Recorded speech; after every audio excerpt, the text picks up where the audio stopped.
Hello everyone, my name is Varsha Dakar. In this video, I will tell you the evolution of an anticipatory bail, how anticipatory is granted by the court, what are the guidelines which is provided by the Supreme Court, and what are the legal provisions which is mentioned about anticipatory bail.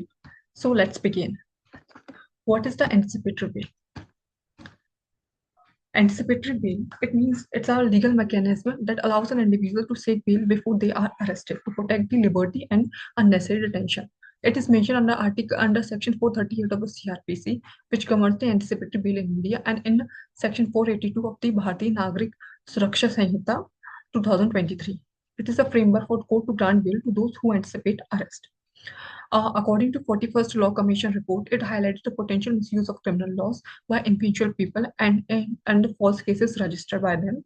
So there is a need and emphasized for an anticipatory bail to protect the innocent people from false accusation. It also strikes a balance between an individual liberty and the legitimate interest of the investigation. So how anticipatory bail is evolved? Before 2018, the anticipatory bail was granted only in exceptional cases by the court. But in Gulbaksh Singh Sibba versus State of Punjab 1980, the Supreme Court provided landmark guidelines how anticipatory bail is granted.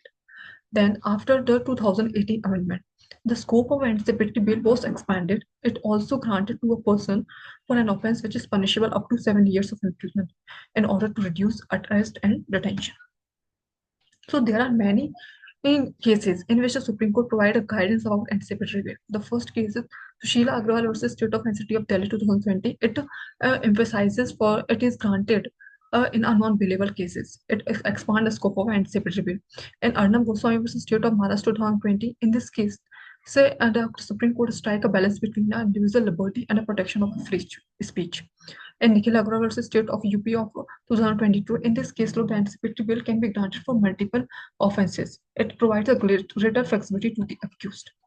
In a recent case law, Dhanraj Ashwani versus Amar S. Mulchandani and under 2024, the Supreme Court addressed the question whether an accused already in judicial custody for a different offense can also seek grant anticipatory bail for another case. But there is a condition: the person must be released from a custody of a previous offense. After that, anticipatory bail is granted.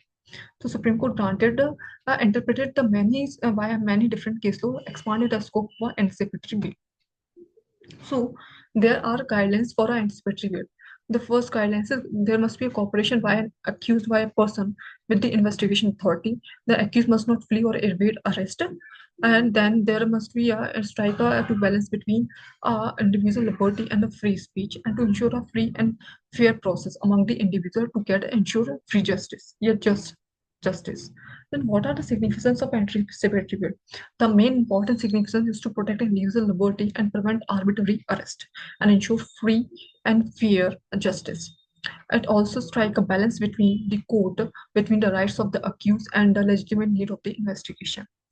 The court play a crucial role in ensuring the anticipatory bail is granted only in a deserving cases, not in a fake cases. And also it prevents the misuse of a criminal laws to protect the innocent from false accusation. So, anticipatory bail is the future of the justice because it not only protect the exploitation of a criminal law, the misuse of a criminal law, but it also strike a balance between an accused liberty, rights of an accused, and ensure a free and fair trial. It also it is also evolving. The court must remain vigilant in interpreting and applying the laws to ensure that anticipatory bail fulfill its intended purpose. So, thank you.